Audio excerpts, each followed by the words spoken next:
Now, about tonight's other headline story, the 2 bombs an hour apart that rocked an abortion clinic in Atlanta. 2 more bombs, this time at an Atlanta nightclub catering to lesbians. The more bombs you have, the greater chances the mama will make a mistake. That day makes me think, how could anybody do something like that to people he doesn't even know?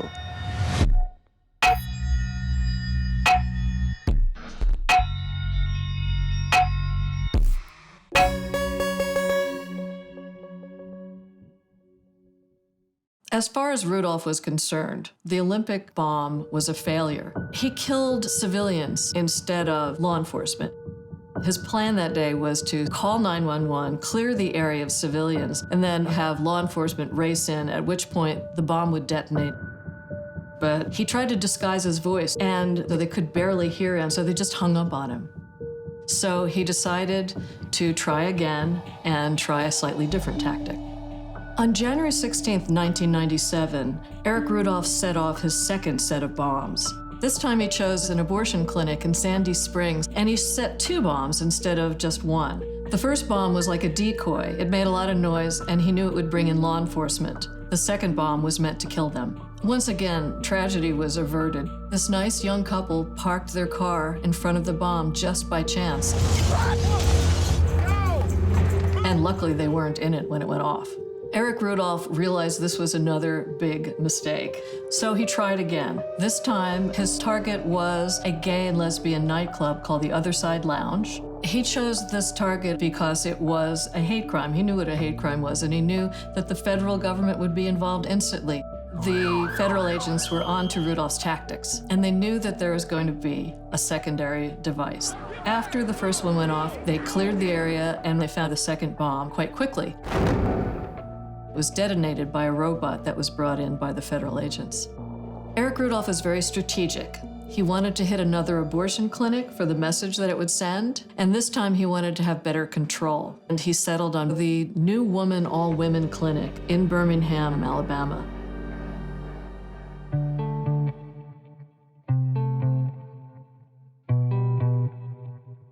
Well, most people have a family photo album. This was when Emily and I first got back together, so we dated in college and wound up separating. And 15 years later, we got back together, so this was a really amazing day in my life. And shortly after that, we got married.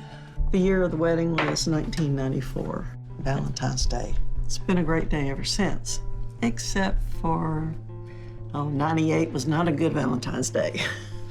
Because we spent it in the hospital. We were going to go to Cancun, and this canceled the trip.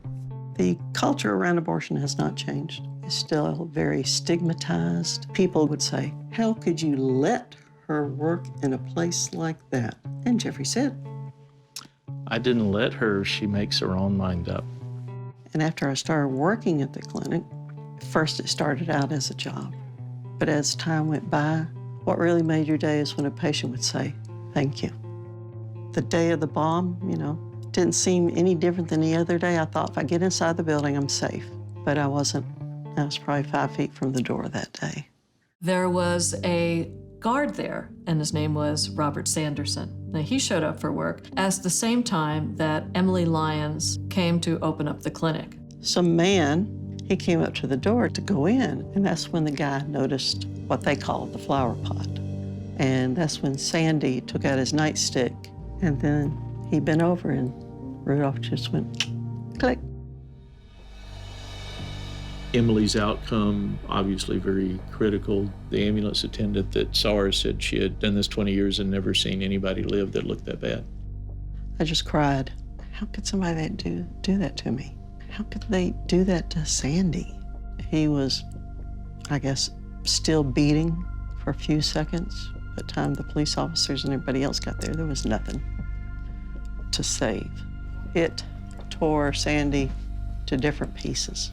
One of the spots I had on my forehead, they thought it was shrapnel, but it turned out to be a piece of bone that belonged to Sandy.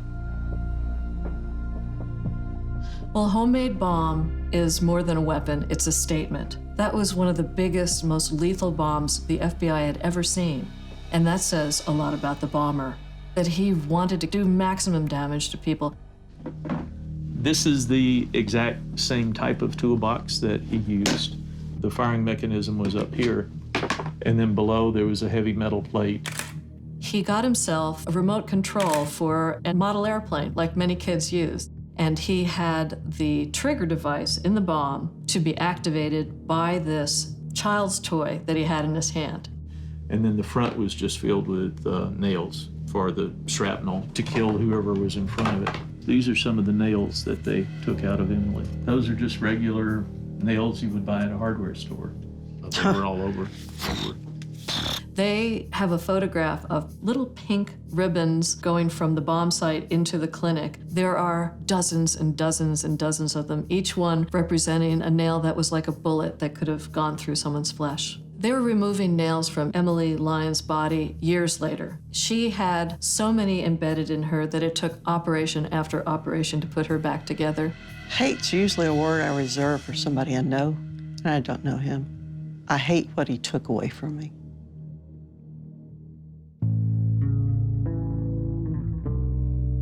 I found a voice inside me I did not know existed, and you were the one who brought it out. A hole the size of a fist was torn in my abdomen, and large sections of my intestines were removed. The joint in my middle finger had to be fused, an injury I have longed to show you. And show us that you did.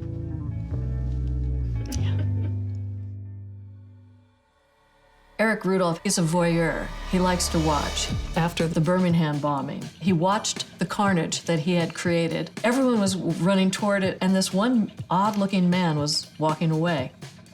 This was the major break in the manhunt.